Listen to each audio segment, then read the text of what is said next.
Welcome back to Book Rake. Recently, I have noticed that a lot of the books I've been picking up or adding to my TBR, and a lot of the books that I've seen other booktubers raving about as well, have been by Scottish writers, and a lot of them have also been very dark. So I think we've got a bit of a theme going here on dark Scottish writing. So that's what this video is going to be about.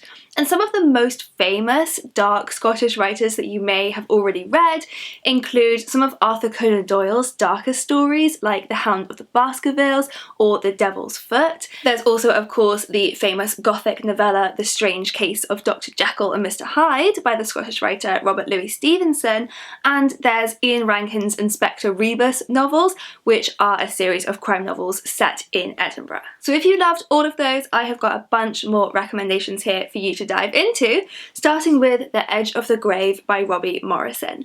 This is like Scottish Peaky Blinders, set in 1930s Glasgow. In this book, Inspector Dreghorn is investigating the murder of the son-in-law of one of the city's wealthiest shipbuilders, and this investigation is made more complicated by Inspector Dreghorn's own troubled relationship with the victim's widow, Isla.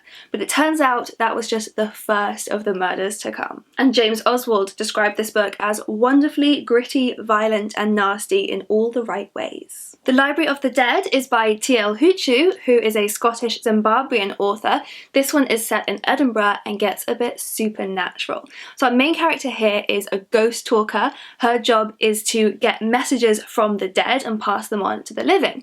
But through this, she gets wrapped up in this whole underground conspiracy theory that leads her to a magical occult library. So our main character has to use Zimbabwean magic along with Scottish pragmatism to solve this case, and this is just the first in the Edinburgh Nights series. For a bit of cosy crime, Murder Movie by Jill McGowan is about a Hollywood hotshot director who comes to Western Scotland to shoot a movie about love gone wrong. But even more starts going wrong offset, and by the time the third body shows up, nobody knows who to trust. Everything about that sounds amazing to me. Then I've got a fascinating book here, His Bloody Project by Graham McCrae Burnett. So this is set in 1869 and it's presented as a series of historical documents relating to the case of Roderick McCrae, who allegedly committed a triple homicide. So the book is presented as if it's non-fiction and you get to play detective as you read, trying to figure out what happened. A big chunk of the book is Roddy's own memoirs, so we're getting his version of events, but then statements from other witnesses, medical records, as well as psychological statements all combine to paint a slightly different picture. It is a really interesting book and definitely one I want to reread and look for more clues. The Necessary Death of Lewis Winter by Malcolm Mackay is the first in the Glasgow Underground series, which, as the title suggests, are very dark and gritty. In this book, our main character is a hitman tasked with carrying out a seemingly very simple murder.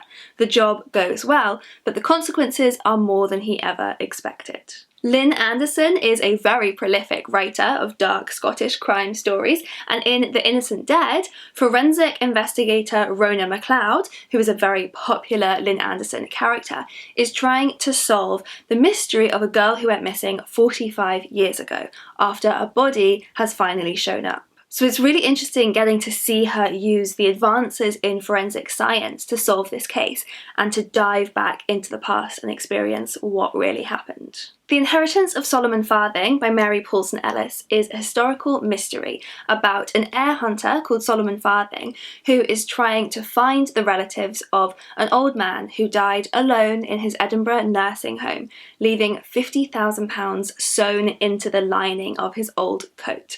So the story takes us all the way back to 1918 when a group of soldiers were abandoned at a farmhouse billet in the weeks leading up to the armistice. So the book is dark, it's full of the brutality of war, but it's a really, really rewarding story. And finally, I've got here Grimoire by the poet Robin Robertson. This is a poetry collection that tells the stories of Scottish folktales. So this is definitely the next one on my TBR. It sounds so good. It really caught my eye, this part in the description, where it said that Grimoire tells stories of ordinary people caught up suddenly in the extraordinary. Tales of violence, madness and retribution, of second sight, witches, ghosts, so on, I am sold. And a grimoire, by the way, is like a book of magic spells or a manual for summoning spirits. So if you love Scottish writing, I'll put a link here to a video that the wonderful Leanne from Literary Diversions made for us before.